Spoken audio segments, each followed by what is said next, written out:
الحمد لله نحمده ونستعينه ونستغفره ونؤمن به ونتوكل عليه ونعوذ بالله من شرور أنفسنا ومن سيئات أعمالنا من يهده الله فلا مضل له ومن يضلل فلا هادي له ونشهد أن لا إله إلا الله وحده لا شريك له ونشهد أن محمدا عبده ورسوله اللهم صل على محمد وعلى آل محمد كما صليت على إبراهيم وعلى آل إبراهيم إنك حميد مجيد اللهم بارك على محمد وعلى آل محمد كما باركت على إبراهيم وعلى آل إبراهيم إنك حميد مجيد أما بعد فإن خير الحديث كتاب الله وخير الهدي هدي محمد صلى الله عليه وسلم وشر الأمور محدثاتها وكل محدثة بدعة وكل بدعة ضلالة وكل ضلالة في النار أعوذ بالله من الشيطان الرجيم وجوه يومئذ ناظرة وجوه يومئذ مسفرة ضاحكة مستبشرة سبحان ربك رب العزة عما يصفون وسلام على المرسلين والحمد لله رب العالمين.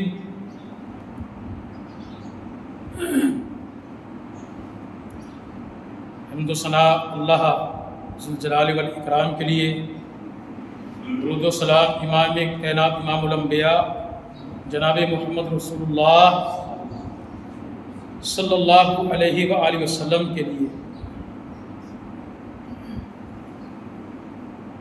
نبی کریم صلی اللہ علیہ وآلہ وسلم نے فرمایا: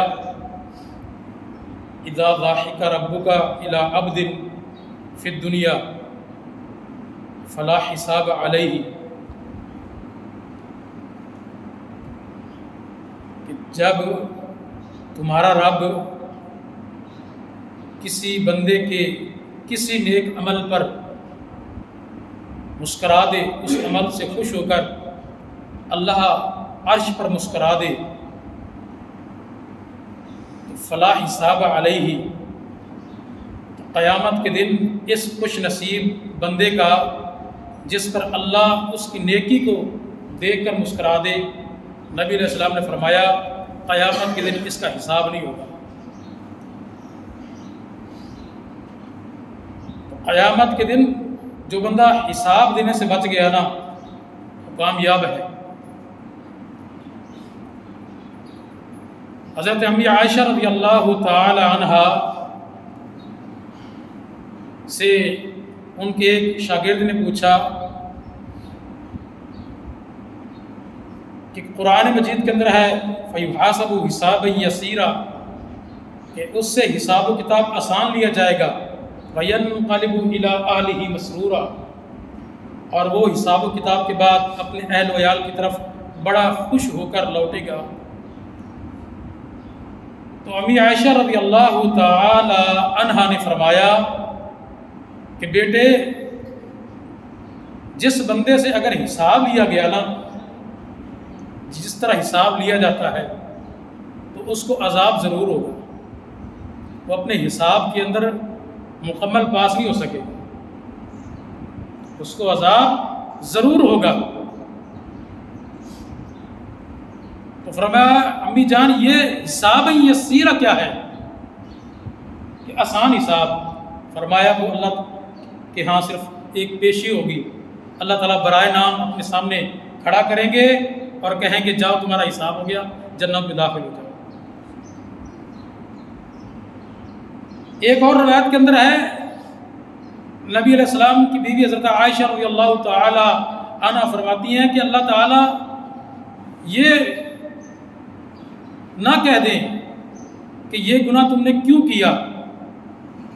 اگر ایک بندے سے اللہ تعالیٰ حساب کے وقت یہ پوچھیں گے تو نے یہ گناہ کیا، جی اللہ مجھ سے ہو گیا، تو نے یہ کیا مجھ سے ہو گیا۔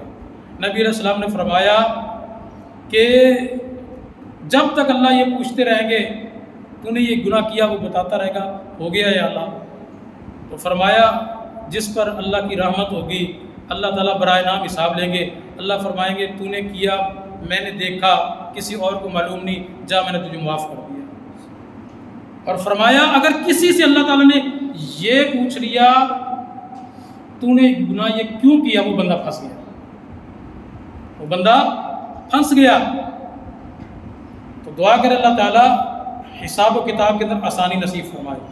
انا الینا ایابہم ثم انا علینا حسابہم، اللہ تعالیٰ فرماتے ہیں ایک دن ہم ان کو اپنے پاس سامنے کھڑا کریں گے اور ان سے ایک ایک چیز کا حساب لیں گے۔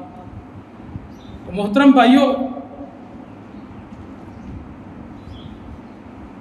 یہ کچھ ایسے اعمال ہیں، ایسی نیکیاں ہیں کہ جن نیکیوں کو اپنانے کی وجہ سے اللہ تعالیٰ اپنے بندے کو ان نیکیوں کی وجہ سے دیکھ کر مسکرائیں گے، اور اس کا حساب و کتاب یا برائے نام ہوگا یا بالکل ہوگا ہی نہیں۔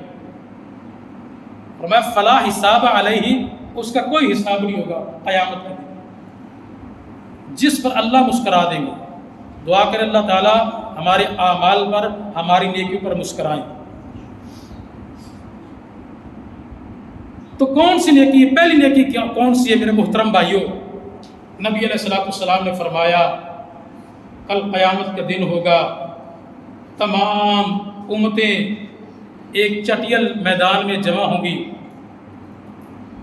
اور ہر امت، ہر قوم جس معبود کی وہ عبادت کرتی تھی دنیا کے اندر،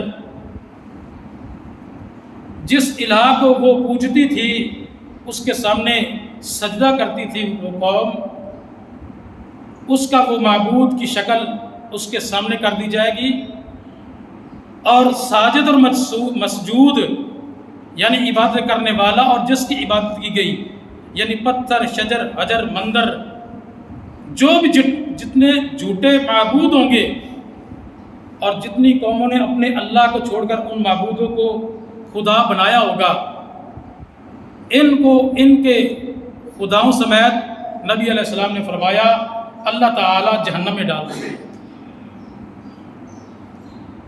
اور رسول اکرم صلی اللہ علیہ وسلم ارشاد فرماتے ہیں پھر اللہ تعالیٰ ہمارے پاس تشریف لائیں گے، مسلمانوں کے پاس،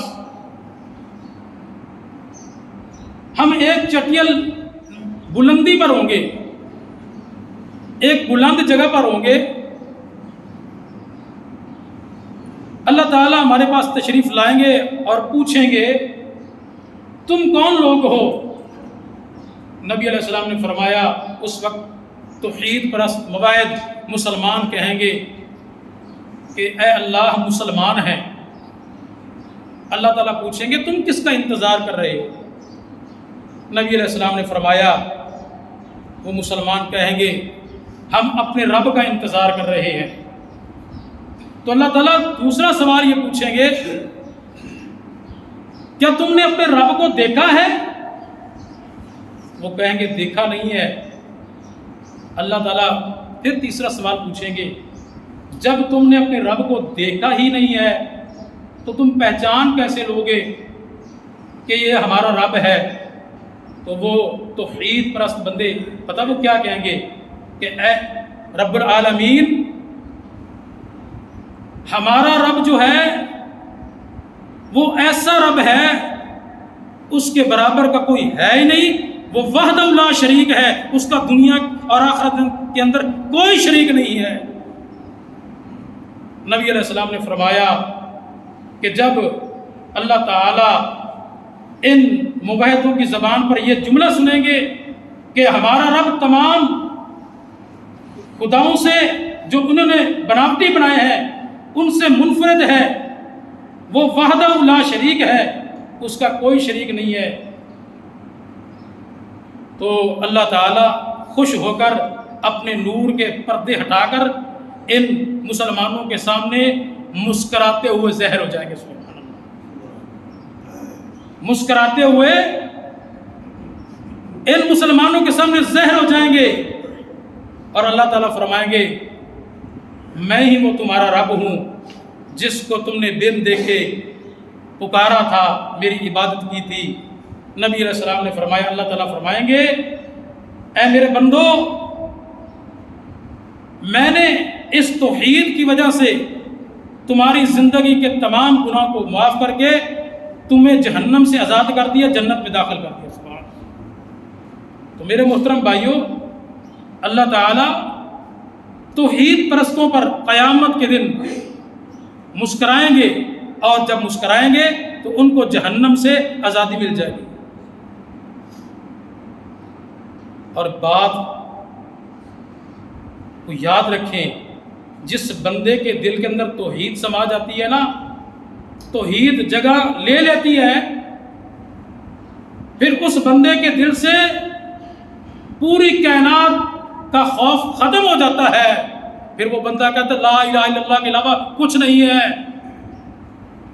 پوری کائنات کا خوف ختم ہو جاتا ہے، پھر وہ بے خوف ہو جاتا ہے۔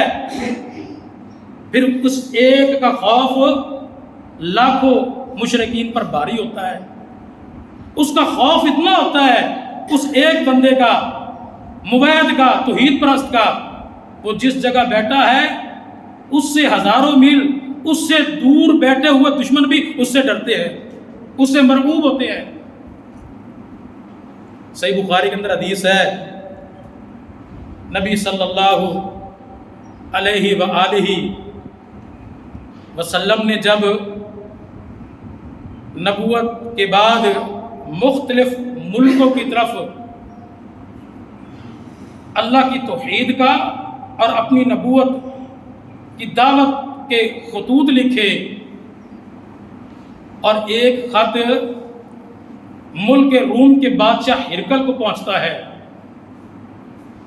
جب وہ خط اس کے دربار میں پہنچتا ہے، وہ خط کو پڑھتا ہے اور کہتا ہے اپنے نمائندوں کو کہ تلاش کرو اس ہمارے ملک روم کے اندر کوئی عرب کا باشندہ جو عرب کا رہنے والا ہو، وہ کیا ہمارے ملک کے اندر آیا ہوا ہے؟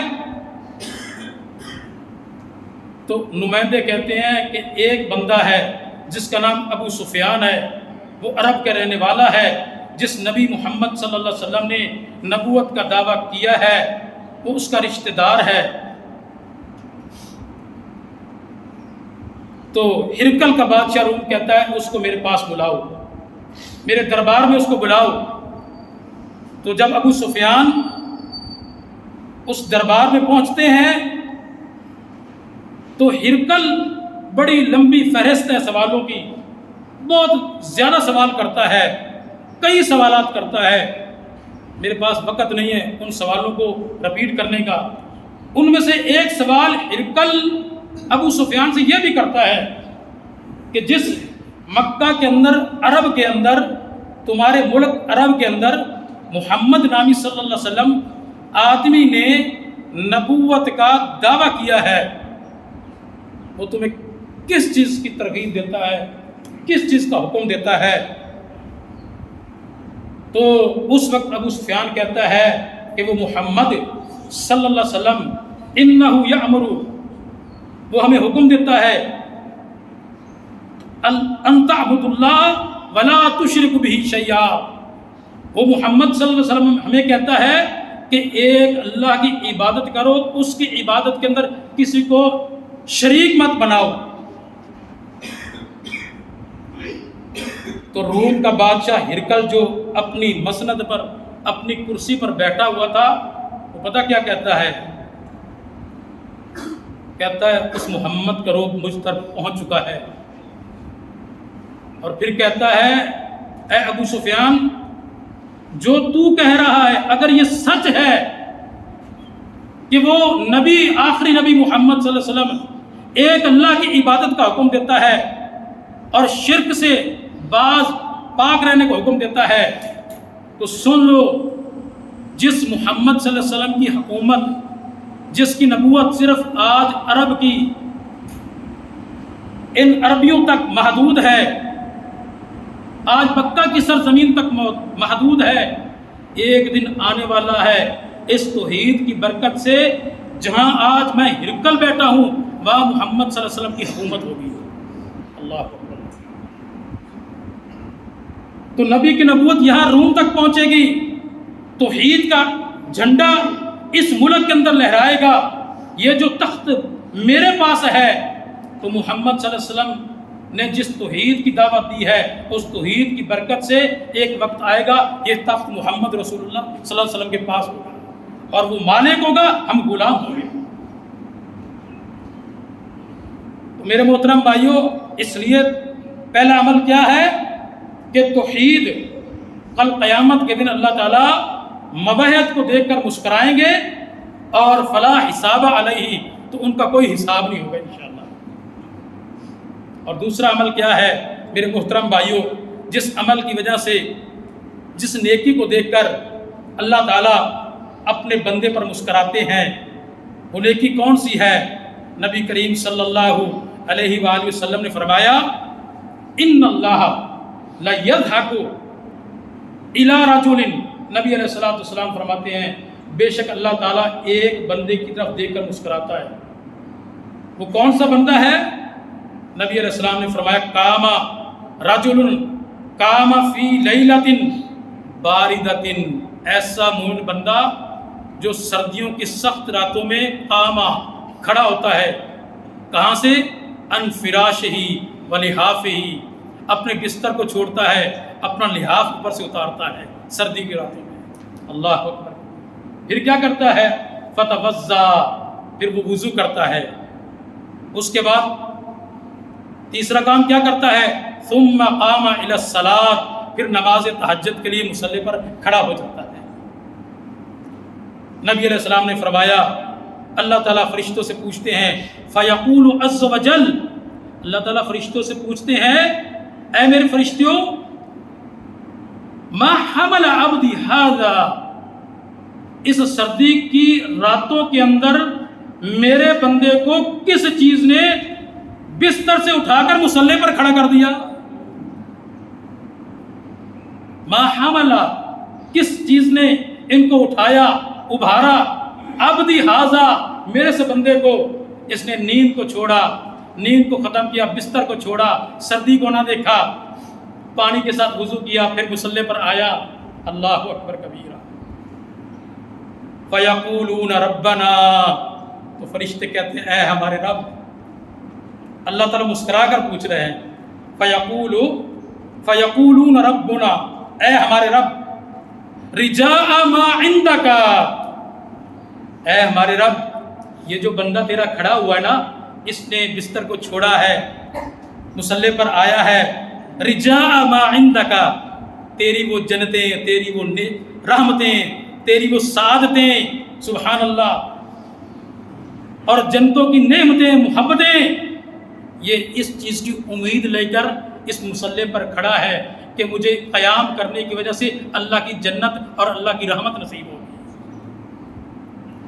اور آگے فرشتے پتہ کیا کہتے ہیں؟ وَشَفْقَةً مِمَّا عِنْدَكَ، اے ہمارے رب، تیرے جو عذاب ہیں مرنے کے بعد، جو مرنے والے کو عذاب ہوتے ہیں، قبر کا اندھیرا، میدان محشر کا منظر، پل صراط، حساب و کتاب، وَشَفْقَةً، یہ اس حساب و کتاب سے ڈرتے ہوئے اس مصلی پر کھڑا ہے کہ اللہ میرے حساب و کتاب کو آسان کر دے۔ آنے والی منظریں، آنکھ بند کرنے کے بعد، موت کے بعد جتنے مراحل ہیں، ان مراحل سے ڈرتا ہوا یہ مصلی پر کھڑا ہے۔ نبی علیہ السلام نے فرمایا، اللہ تعالیٰ فرماتے ہیں فرشتوں، میں تمہیں گواہ بناتا ہوں، سبحان اللہ، تم گواہ بن جاؤ۔ اور میرے محترم بھائیوں، اللہ تعالیٰ نے یہ گواہ کیوں بنائے؟ کیونکہ انسان کی فطرت ہے کہ جس کام پر گواہی آ جائے اس کو اس کام پر زیادہ اعتماد ہوتا ہے۔ ویسے تو اللہ تعالیٰ کی باتوں پر بہت زیادہ اعتماد ہے، لیکن انسان کو تسلی دینے کے لیے فرمایا تم گواہ ہو جاؤ، میں تمہیں گواہ بنا کر کہتا ہوں، اللہ اکبر، کیا گواہ بنا کر کیا کہتا ہوں؟ قد آتیت ما رجاء، اس تہجد پڑھنے والے بندے کو جس امید کو لے کر کھڑا ہے، قد آتیت، وہ ساری نعمتیں جس کے حرص میں اور لالچ میں اس مصلی پر کھڑا ہے، میں تمہیں گواہ بناتا ہوں وہ ساری نعمتیں میں نے اس کو عطا کر دی۔ اور آگے کیا فرمایا؟ وَآمَنْتُهُ بِهِ يَوْمَ الْقِيَامَةِ، اور میں نے ان تمام مراحل سے اس کو اس کی وفات کے بعد تمام مراحل سے جس سے یہ ڈر رہا ہے، تم گواہ بن جاؤ، ان تمام مراحل سے اس کو امن دوں گا اور جنت میں داخل کر دوں گا۔ تو میرے محترم بھائیوں، تہجد نماز اگر ہم چاہتے ہیں کہ ہمیں ایسی جنت ملے جس پر فرشتے گواہ ہوں، ہم جہنم سے چھٹکارا مل جائے جس پر فرشتے گواہ ہوں، تو میرے محترم بھائی اٹھیے، رات کو تھوڑا سا وقت اللہ تعالیٰ کو دیجیے۔ اور یہ نماز تہجد، سبحان اللہ میرے محترم بھائیوں، اس کا کتنا فائدہ ہے نماز تہجد کا۔ نبی صلی اللہ علیہ وسلم ہر خطبے کے اندر ایک جملہ کہتے ہیں جو میں نے بھی پڑھا ہے، ایک دعا مانگتے ہیں، وہ دعا کون سی ہے؟ وَنَعُوذُ بِاللَّهِ مِن شُرُورِ أَنفُسِنَا، اے اللہ میں محمد کو نفس کی شرارتوں سے محفوظ فرمانا۔ حالانکہ اللہ کے رسول پاکیزہ مطہر ہیں، مقدس ہیں، پھر بھی ہر خطبے کے اندر کیا کہتے ہیں؟ وَنَعُوذُ بِاللَّهِ مِن شُرُورِ أَنفُسِنَا، اللہ نفس کے گناہوں سے، نفس جن گناہوں کے اندر مبتلا کرتا ہے، تو نفس کو باغی بننے سے اللہ مجھے محفوظ فرمانا، محمد صلی اللہ علیہ وسلم۔ اور نفس کو کنٹرول کرنا بہت ہی مشکل ہے، اس لیے تو جب حضرت یوسف علیہ السلام کی پاکیزگی بیان ہوئی 12ویں پارے کے ابتدا کے اندر، جب لوگوں نے کہا یوسف علیہ السلام ماشاءاللہ کتنا پاکیزہ ہے کہ اس نے ایک عورت کی دعوت کو ٹھکرا دیا، ایک ملکہ کی دعوت کو ٹھکرا دیا، تو یوسف علیہ السلام نے اس وقت کیا کہا تھا؟ وَمَا أُبَرِّئُ نَفْسِي، اللہ اکبر، میں اپنے نفس کو بری نہیں کرتا، میں یہ نہیں کہتا کہ میرا نفس مبتلا نہ ہوتا۔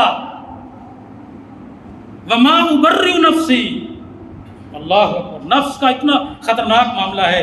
إِنَّ النَّفْسَ لَأَمَّارَةٌ بِالسُّوءِ، نفس کا کام تو ہے یہ برائی پر ابھارتا ہے، میں بچا ہوں اپنے نفس کی طاقت سے نہیں بچا، بلکہ الا ما رحم ربی، میں تو رب کی رحمت سے بچا۔ اللہ اکبر، یعنی کہ حضرت یوسف علیہ السلام بھی اپنے نفس کو 100% اس بات پر نہیں کہہ رہے کہ میں نفس کی وجہ سے بچاؤں، فرمایا نفس کا کام تو گناہوں پر ابھارنا ہے۔ اللہ کے رسول کہہ رہے ہیں یا اللہ مجھے نفس کے گناہوں سے بچانا۔ اور نماز تہجد جو بندہ پڑھتا ہے نا، رب کا قرآن پڑھ کر دیکھ لو، اللہ تعالیٰ فرماتے ہیں اِنَّا نَاشِئَةَ اللَّيْلِ هِيَ أَشَدُّ وَطْئًا، بے شک یہ جو رات کا اٹھنا ہے نماز تہجد کے لیے، اللہ تعالیٰ فرماتے ہیں یہ نفس کو کنٹرول کرنے کا بہترین ذریعہ ہے، یہ نفس کو کنٹرول کرنے کا بہترین ذریعہ ہے۔ اور فرمایا وَأَقْوَمُ قِيلًا، اللہ تعالیٰ فرماتے ہیں اور یہ رات کا اٹھنا، تہجد پڑھنا، یہ قرآن کو یاد رکھنے کا بہترین ذریعہ ہے۔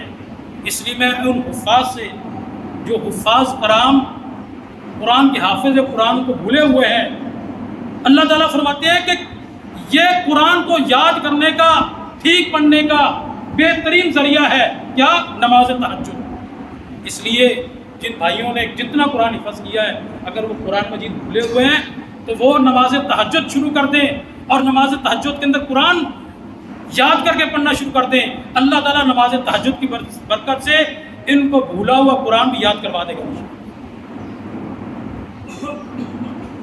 اللہ اکبر کبیرہ۔ میرے محترم بھائیوں، نماز تہجد، رسول اکرم صلی اللہ علیہ وسلم نے فرمایا کہ جو شخص نماز تہجد کے لیے خود اٹھتا ہے، جاگتا ہے، بعض گھر والے فیملی میں سے جو گھر کا بڑا ہوتا ہے، والد ہوتا ہے، وہ تو نماز تہجد پڑھ لیتا ہے، باقی سوئے رہتے ہیں. لیکن نبی صلی اللہ علیہ وسلم نے فرمایا جو شخص خود نماز تہجد پڑھتا ہے اور ساتھ اپنے اہل و عیال کو، کم سے کم اپنی بیوی کو اٹھاتا ہے اور دونوں مل کر اللہ کی بارگاہ میں کھڑے ہو جاتے ہیں جب دنیا سو رہی ہوتی ہے، جاگ رہے ہوتے ہیں، یہ آنسو بہا رہے ہوتے ہیں.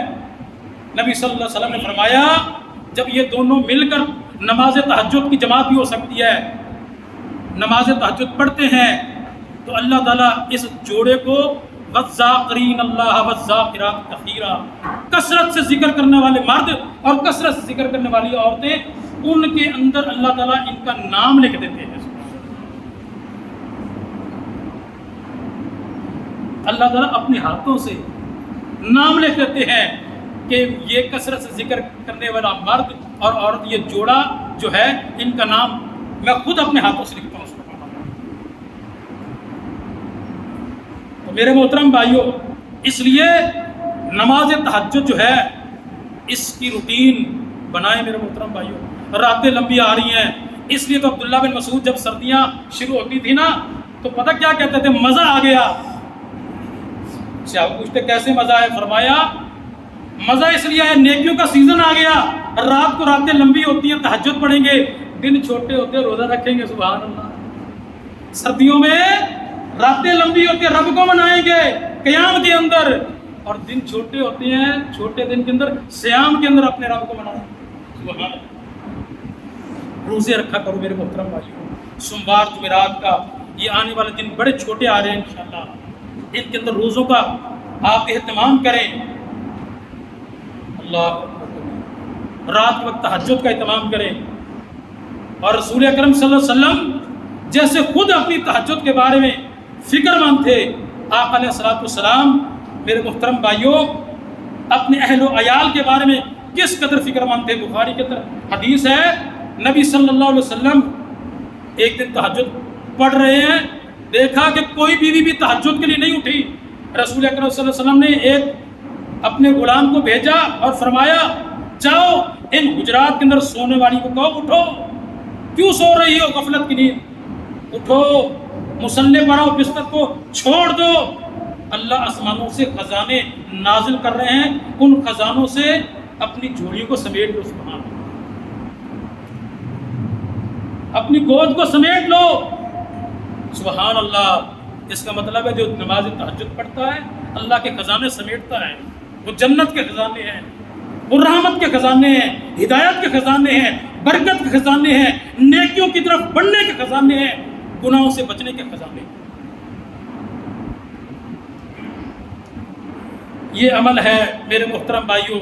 ان اللہ لیضحک الی رجل اذا قام فی الصلاۃ، اللہ تعالیٰ اس بندے کی طرف دیکھ کر مسکرا دیتے ہیں جو بندہ رات کے وقت نماز تہجد کے لیے اٹھتا ہے.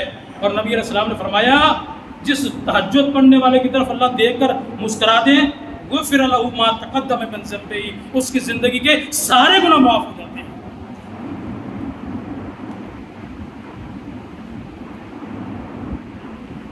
اور چوتھا عمل کون سا ہے میرے محترم بھائیوں؟